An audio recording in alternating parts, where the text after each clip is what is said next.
Salut, c'est moi. J'espère que tout se passe bien pour tout le monde. Moi, c'est pas tellement le cas. Je devais aller voir mon père pendant les vacances. Il a préféré aller au concert de Michael Jackson. Mais c'est pas pour ça que j'étais absent, j'y reviendrai à la fin de la vidéo. Alors, ça fait un peu plus d'un an que j'ai la H2SX. Je l'ai acheté, elle avait 7600 km. Là, je viens de dépasser les 25 000. Comme je roule toute l'année avec, j'ai pu rouler dans toutes les conditions.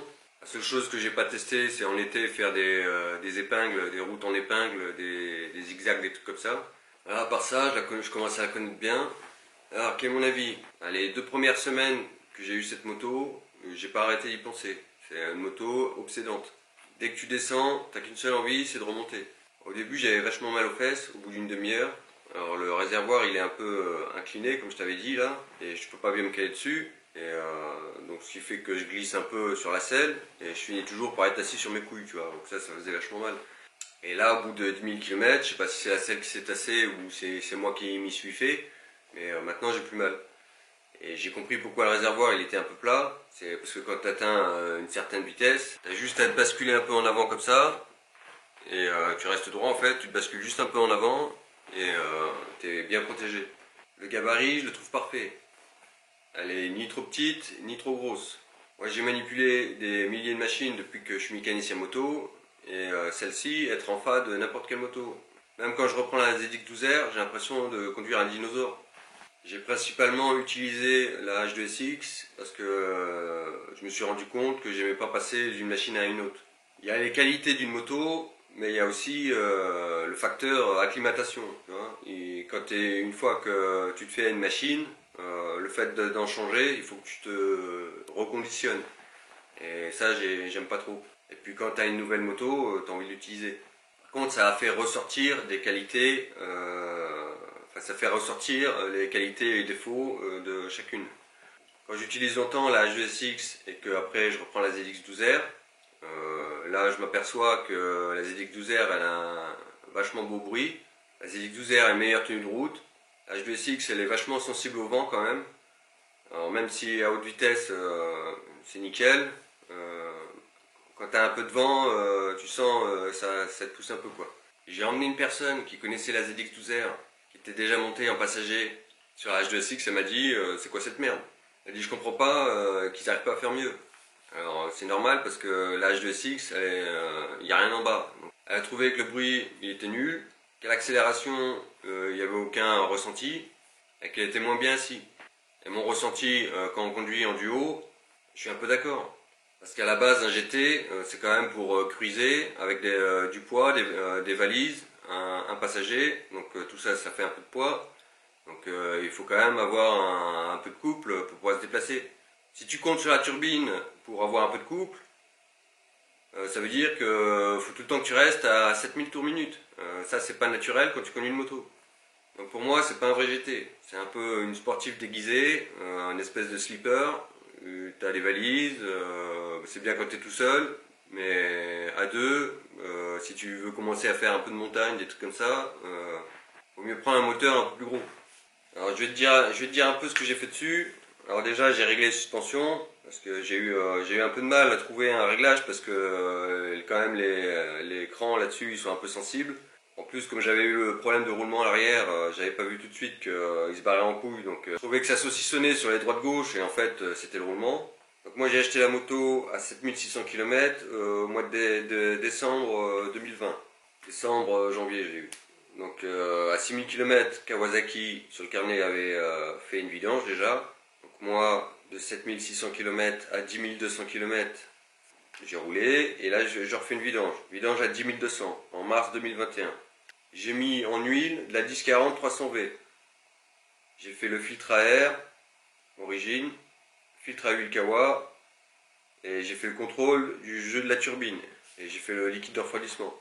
Et tous des petits graissages, des trucs. Voilà. Donc ensuite, à 11 000 km, j'ai fait le pneu avant. J'ai mis un S21 Bridgestone. Alors l'ancien c'était un S22, il m'a duré 3400 km. Alors ce pneu là, il y a trop de grippe.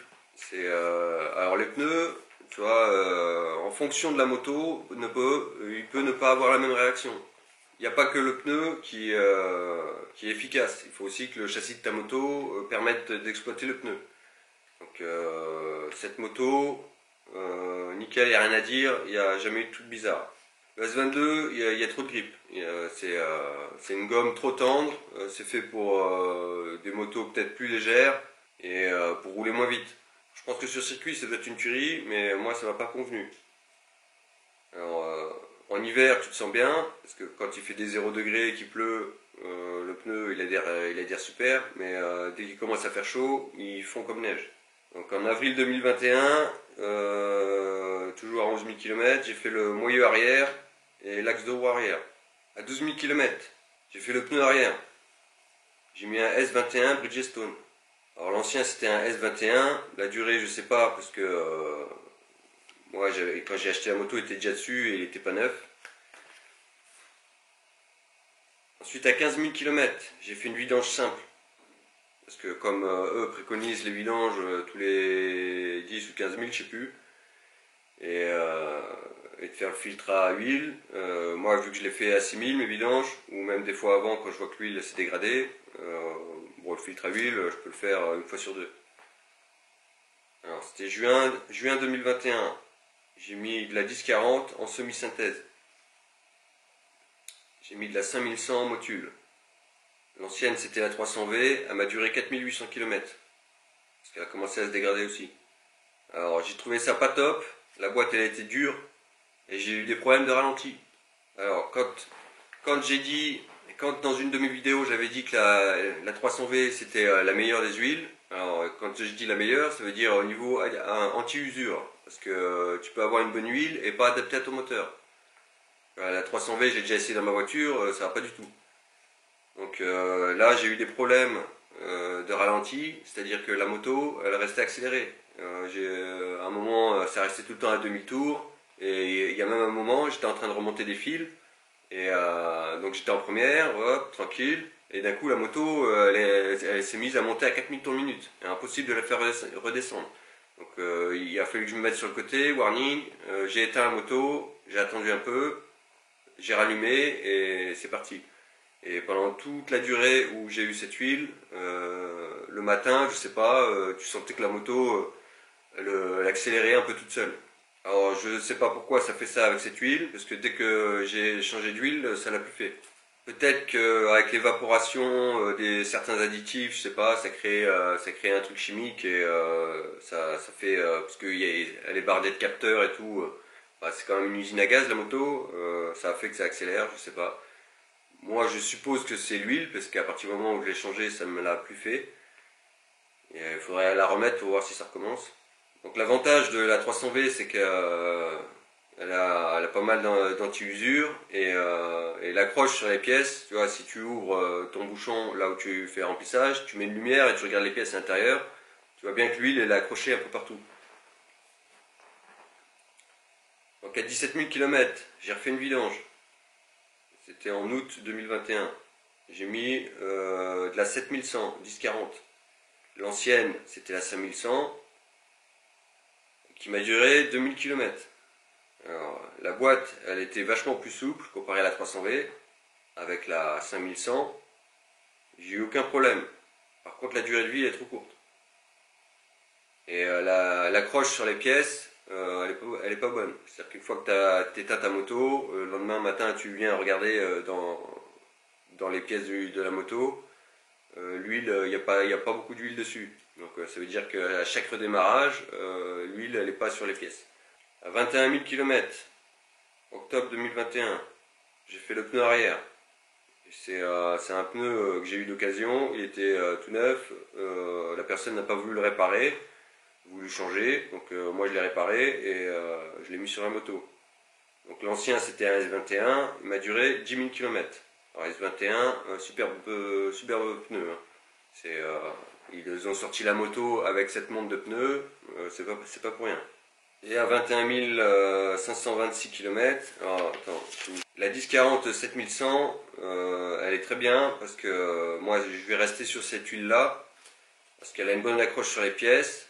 Alors pas autant que la 300V, mais la boîte est souple, le moteur marche bien, enfin tout va bien quoi. Par contre il y a un truc que j'aime pas trop sur cette moto, c'est qu'au premier démarrage, t'as vachement un bruit de chaîne, tu vois. T'as l'impression que l'huile met du temps à aller partout et ça peut durer plus ou moins longtemps. Alors des fois, quand tu l'entends claquer longtemps, tu flippes un peu. Donc je sais que sur la H2SX, il y a eu un rappel sur le clapet de surpression de certains numéros. Alors moi, mon numéro de châssis, il en fait pas partie. Donc ça peut pas être ça. Enfin, j'espère que c'est pas ça. Mais en tout cas, ça fait un peu flipper. Tu vois, tu démarres, t'entends vachement de claquage, et puis hop, après ça s'arrête. Alors ça, c'est bizarre aussi. Je comprends pas le circuit d'huile parce que ça le fait plus ou moins longtemps. Tu vois. Un coup, ça va pas le faire du tout. Un coup, ça va le faire vachement longtemps. Et quand tu fais ta vidange, faut bien faire attention à respecter la quantité. Parce que c'est pareil, si tu démarres ta moto et pour refaire la pointe d'huile, il y a des fois l'huile elle redescend pas. Tu vois, avec le compresseur, il doit y avoir un stock d'huile quelque part. Donc il ne faut pas que tu en mettes trop. Il faut bien regarder sur le carnet, tu respectes bien la quantité, filtre changé ou filtre pas changé. Parce qu'il y a quand même pas mal de différences. Et à 21 526 km, en novembre 2021, j'ai fait mes plaquettes avant. Alors le freinage, je le trouve merdique. Je crois que c'est la seule chose que je peux reprocher à cette moto, c'est que ça freine pas bien. Enfin, ça freine pas bien, c'est dur de dire ça de nos jours, mais j'ai essayé la S1000 RR, le freinage est top. C'est un doigt, t'es à fond, un doigt, tu t'arrêtes quoi. Là, à l'H2SX, ça pas du tout. Alors quand tu roules, normalement, tu fais des freinages, ça freine. Mais quand tu commences à vouloir faire des freinages, voilà, la moto ne s'arrête pas quoi. En plus c'est spongieux, c'est pourtant j'ai tout recontrôlé, j'ai changé les plaquettes, j'ai refait des purges, j'ai réaligné, enfin j'ai regardé l'alignement de la fourche, tout ça. Parce que sur freinage radial, tu as une procédure à respecter pour pas que tu aies un jeu à rattraper au moment où tu freines. Il y a des fois, je me demande si elle va s'arrêter quoi. Et si tu insistes sur le frein, tu as l'impression que c'est la colonne qui va se péter. Tu vois. Donc le freinage, il serait un peu à revoir. Donc dans sa globalité, c'est une moto que j'adore. Alors comparé à la ZX12R, c'est quand même deux motos différentes. Voilà, comme j'avais dit au début, comme j'avais dit les premières fois où j'ai essayé, la ZX12R c'est vraiment l'avion de chasse, c'est pour foncer quoi. C'est stabilité, tout. Moteur c'est la force tranquille, tu sens jamais que ça force. La H2SX c'est plus joueur. C'est-à-dire que c'est une moto où tu vas pouvoir rouler normalement, vachement agile et tout. Et si tu as envie de te taper une bourre, le moteur il est là aussi. Par contre, si j'avais des longues distances à faire, c'est la ZX12R que je prendrais. Alors, même si tu as quelques conneries en plus sur H2SX, style poignée chauffante. Les poignées chauffantes, c'est pas ce qu'il y a de plus cher. Hein. Tu mets ça, tu peux les mettre sur le ZX12R. Les valises, ben, tu prends des valises cavalières souples, tu peux les mettre aussi. Parce que les valises rigides, elles font déjà quand même leur poids, donc, quand elles sont vides. Parce que je suis pas certain que tu puisses faire un trajet de 1000 km à fond avec la H2SX. Enfin, tu dois pouvoir le faire parce que le moteur est quand même bridé comparé à ce qu'il peut encaisser. Mais la turbine, je pense que ça va vite l'user. Alors que la ZX12R est serein. Tu vois. Moi, j'ai fait des trajets 1000 km pleine balle. Le moteur, t'as pas l'impression qu'il souffle. Et il marche encore très bien. Il y a juste l'embrayage que je dois remplacer. Ça, je reviens aussi là-dessus. Ce que j'avais dit dans ma vidéo présentation, je crois, que je l'avais fait une fois l'embrayage. C'est faux, j'ai retrouvé des factures, je l'ai déjà fait deux fois. Et là, je sens que c'est pas la pleine puissance comme d'habitude. Il va falloir aussi que je le refasse. Donc je l'ai fait une première fois aux alentours de 40 000 km. Je l'ai refait une deuxième fois aux alentours des 60 000. C'était à cause du mécacile. L'embrayage n'était pas mort, mais ça me l'a fait patiner. Il a fallu que je le refasse. Et là, il va falloir que je le refasse aussi. Donc, quand tu dois le refaire, c'est pas forcément que tu changes tous les disques. Hein. Tu mesures et il y a des disques qui s'usent plus que d'autres. Surtout le mécanisme de progressivité qui s'use en premier. Alors, ce qui correspond à peu près à un embrayage tous les 30 000 km. Et ben là, tu vois, sur H2SX, ça commence à grogner. Là. Je vais avoir bientôt 30 000 km. Je sens déjà que si je me mets en sixième et que je commence à taper dedans en sixième, ça commence à grogner déjà. Elle fait plus le même bruit qu'au départ. Au départ, c'était tout lisse, pas un seul bruit, ça tractait direct. Là, je suis obligé de jouer de la boîte. Sinon, ce qui est en performance pure, comparé l'une à l'autre, c'est quasiment identique, hein, c'est kiff-kiff. On dirait pas comme ça, parce que c'est vrai que la ZX12R elle pousse beaucoup dès le départ, donc à chaque accélération, tu te fais projeter en arrière. D'ailleurs, ma selle, elle commence elle a débourlé à force de se faire projeter en arrière. Alors que la GSX, tu sens rien du tout, c'est linéaire, c'est linéaire, c'est linéaire. Et par contre, ce que j'aime beaucoup sur cette moto, c'est qu'à partir du moment où tu dépasses les 6-7 000 tours, tout ce que tu ressens avec la ZX12R, tu le ressens après, tu le ressens là avec la GSX. Donc pour moi, il n'y a aucune moto qui n'existe, pas la H2, mais je veux dire en type de moteur. Aucune moto n'existe avec cette sensation-là. C'est-à-dire qu'on l'a toujours connu, ça pousse en bas et après ça s'estompe. Là, c'est carrément le contraire. C'est un peu mou au départ et puis une fois que tu as le compresseur, il n'y a rien qui l'arrête. Je pourrais même, je pense, changer la démultiplication, remettre un peu l'embrayage comme il faut. Parce que le problème de l'embrayage, c'est qu'il n'y a que 3 ressorts, tu vois. C'est un peu, et il n'y a que 5 ou 6 disques garnis, donc ça fait pas beaucoup. Le ZX12R, lui, il a 12 disques garnis, il a 5 ou 6 ressorts, je sais plus.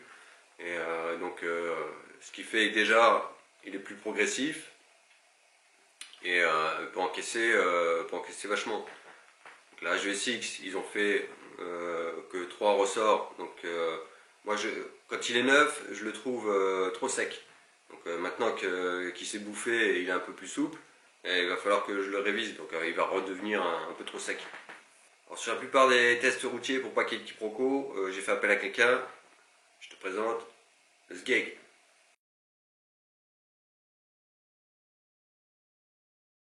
Il a fait le même trajet de 50 km avec les deux motos, c'est sensiblement pareil.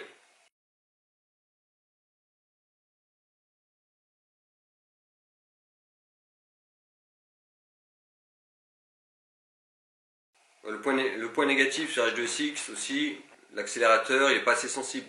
Ce qui est important en moto, c'est la notion de rapprochement et d'éloignement, tu vois, et le timing. Avec la H2SX, je suis pas en phase comme avec la ZX12R, tu vois. Quand tu as décidé une trajectoire, bah, tu accélères et il y a un peu trop de temps de réaction. Alors que la ZX12R, c'est direct. Alors le roulement arrière, j'ai redémonté pour y foutre une tartine de graisse. Donc ça n'avait pas bougé. Donc j'ai pu comparer, j'ai fait une VFR, j'ai fait un changement de disque VFR, j'ai pu regarder un peu comment c'était dedans. Donc le propriétaire de la VFR m'a dit qu'il n'avait rien fait sur sa moto, enfin au niveau moteur tout ça, depuis qu'il l'avait, et juste il a déjà fait les roulements arrière. Donc je sais pas s'ils lui ont changé l'axe, mais voilà à quoi il ressemblait. Et la moto, elle a 160 000 km. Donc il faut bien faire attention sur la H2SX pour pas niquer le roulement arrière, de ne pas trop tendre la chaîne. Donc ça peut jouer aussi sur le roulement. Parce que le kit chaîne il est très solide. Donc moi il a fallu que je l'ajuste qu'une seule fois en 25 000 km. Donc à faire très attention de ne pas trop le tendre. Il faut vraiment que le jeu qu'il préconise, il soit quand la roue est au sol. Parce que quand tu es sur la béquille centrale, il faut beaucoup plus de jeu. Alors, dans une de mes vidéos, je t'explique comment avoir le jeu correct. Et dès que tu te enlèves de la béquille, que tu mets roue au sol, ça se retend beaucoup. Et si en plus tu es chargé et que tu prends des bosses, des trucs comme ça, là ça va tirer vachement sur le roulement. Et sur ton bras aussi. En ce qui concerne les phares, alors je suis pas convaincu que les gens ils te voient bien avec une seule optique comme ça. Ce qui m'est déjà arrivé, que je roule de nuit comme ça, je suis en train de rouler sur ma voie, les voitures en face elles arrivent, et il y a le mec en face, il se met à doubler alors que moi je suis là. Donc il a dû se dire c'est une mobilette ou un truc comme ça, tu vois, parce que même si toi tu vois bien, lui, derrière le phare, il voit pas ta moto. Donc vu que c'est un tout petit phare, ou alors rentrée de soirée, t'es bourré. Et puis quand tu es dans la circulation de nuit en Ile-de-France, un petit phare parmi les phares, on ne te voit pas. Donc heureusement quand même que la moto elle est équipée de warning. ça permet de compenser un peu. Par contre, même si on y voit bien, de nuit, quand il pleut pas, dès qu'il pleut, on voit plus rien. Donc le phare devient tout dégueulasse, ça brasse de la merde de partout, donc on voit plus rien. Puis je comprends pas ces histoires de LED là, parce que les ingénieurs ils doivent plus travailler comme avant, à faire des tests, ils te sortent des trucs comme ça sans tester. Avec des LED aussi puissantes, on voit plus rien du tout. Quand t'as une ambulance qui passe à côté de toi, tu chopes une crise d'épilepsie. Avec les gouttes sur la visière, ça intensifie la luminosité et on voit plus rien. Les gens quand ils freinent, on dirait des feux anti-brouillard. Entre les gens qui ont des LED hyper puissantes, qui roulent en plein phare, ou qui n'ont pas de phare du tout, ou les phares qui éclairent en l'air, ça devient n'importe quoi la route. Quand il pleut, ça devient un vrai miroir, c'est plus les belles routes comme avant, ça devient des piscines, on sait pas où on va quoi. Pour l'éclairage latéral, c'est vachement utile quand même, mais ça aurait été bien de pouvoir le régler. C'est-à-dire que régler l'inclinaison à laquelle il se déclenche. Parce que quand tu as un virage très serré, qui pleut, qui fait froid, tu peux pas prendre autant d'angle que d'habitude. Donc il met un peu de temps à se déclencher. Et parfois c'est un peu ambigu pour la personne qui est devant toi, parce que des fois dans certaines courbes, ça tombe pile poil où il se déclenche. Tu vois, t'es là, t'es sur ta courbe, donc il se déclenche, il s'arrête, il se déclenche, il s'arrête. Et le mec de devant, il croit que tu fais des appels de phare. Donc il psychote un peu et voilà. Sinon quoi d'autre? Pour conclure, la moto, c'est une super machine. Et, moi je comprends pas les gens qui aiment pas Kawasaki, parce que c'est la définition même de la moto. Après, ça dépend ce que tu entends par faire de la moto. Hein. Il y en a, c'est que du circuit, donc c'est sûr. Tu vas pas prendre le même plaisir en faisant du circuit avec ça qu'une moto toute légère. Et si le circuit, si tu regardes bien les virages, alors tu passes ton temps à te coucher, mais tu roules pas vite en fait, tu vois. T'es à 80, 90, 100, 110, voilà. Après, dans les lignes droites, t'accélères un peu, mais moi, c'est pas mon kiff de te coucher tout le temps par terre à 80, quoi. Moi, faut que ça bombarde. Parce que c'est vrai que si tu te contentes de faire ce qu'on te dit, t'as pas besoin de ça, tu vois. Tu vas même te faire chier, parce que à 6000 tours, tu vois, t'es déjà à 150. Donc 150, si 150 apparaître en Allemagne, tu peux pas y monter, tu vois. Donc ça veut dire que tu vas jamais, t'es à 20, je crois, à 6000 tours, t'es à 20% de la turbine. Donc tu vas jamais l'user la turbine. Donc t'en as pas besoin. Tu prends une moto qui a pas de turbine, tu vois. Par contre, si tu es prêt à t'en servir comme il se doit, c'est fabuleux quoi. Donc en tant que moto de tous les jours, c'est vraiment une super moto. En plus, quand tu vois que maintenant ça se vend 13 000 euros, ce serait un peu con de s'en priver quoi. Parce que avoir une qualité pareille pour 13 000 balles, je vois pas à 13 000 balles, t'as d'autres bonnes machines, mais celle-ci elle est quand même exceptionnelle quoi. Parce que si tu acceptes tout ce qu'on te dit, tu verras bien qu'un jour, quand tu verras, on annonce une paire de pompes, tu auras un commentaire qui va te dire des Nike Air, mais pourquoi faire? On n'a pas le droit de sortir. Donc voilà, je voulais faire cette petite vidéo, parce que quand il y a des bons produits, il faut quand même le dire. Alors maintenant, je vais revenir sur l'association, tout ça que je voulais faire. Alors d'une part, c'est pas trop le moment de faire ça, parce que je sais pas si tu te rends compte en ce moment la merde que c'est. Et puis je me demande si ça va servir à quelque chose, à part d'avoir des problèmes. Là, par exemple, une fois j'ai vu un message, quelqu'un qui disait pourquoi pas ouvrir ma propre boutique. Alors sache qu'en France, t'as pas le droit de travailler. Alors je veux dire par là que t'es pas récompensé. Plus tu travailles et plus t'as des gens sur tes côtes. Et moi, c'est pas ma philosophie de vie. Il y a des gens qui courent après l'argent, et puis à la fin de leur vie, ils se rendent compte qu'ils ont perdu tout leur temps, et puis après ils font des livres pour faire leur mea culpa. Ben, moi je me suis rendu compte très tôt que la tranquillité ça a un prix. Alors bien sûr l'argent ça aide dans la vie, mais étant donné que j'ai pas la folie des grandeurs, j'ai pas besoin de tout un tas de pognon.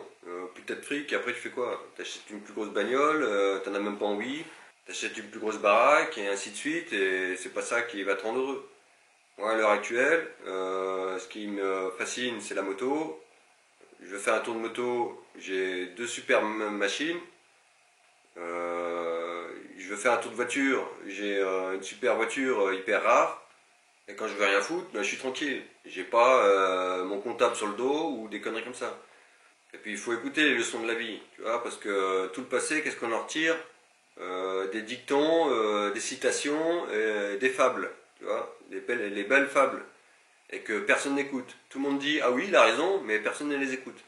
Tu vois, c'est un peu comme c'est quelqu'un, il arrive dans un nouveau quartier, il décide de faire un petit buffet pour dire bonjour à tout le monde. Alors il fait sa meilleure cuisine et tout, et les gens ils arrivent et commencent à lui dire ouais, ton plat il n'y a pas assez de sel, elle est où la bière? Tu vois, ce genre de conneries. Donc les buffets, tout le monde est là pour l'éclater, et puis après il n'y a plus personne pour débarrasser. Donc si c'est pour faire des trucs et puis se faire chier dans les bottes, ça sert à rien. Pour vivre heureux, vivons cachés. Il faut pas se voiler la face, mes vidéos ça intéresse pas tant que ça. Tu vois, sur les participations que j'avais demandé, alors je t'ai pas demandé de me filer des billets de 100 balles, tu vois, mais quand je vois qu'il y a à peu près 3000 personnes qui me suivent régulièrement, si tout le monde donne 50 centimes, 1 euro, tu vois, ça me permet d'avoir un peu de matériel, des machines et tout pour les démonter et faire des vidéos. Maintenant, vous avez choisi, hein, ça intéresse personne. J'ai eu 10 personnes qui m'ont fait un don. Alors je remercie énormément ces personnes. Alors je sais pas si je vais refaire des vidéos parce que, comme je te dis, ça a un coût. Et que moi, il faut quand même que je fasse chauffer la marmite là, dans la baraque. Si jamais je refais des vidéos, bah, faudra attendre parce que je le ferai quand je le ferai, quand je pourrai. Voilà. Sur ce, je te souhaite une excellente santé parce que l'année va être pourrie. Et à bientôt!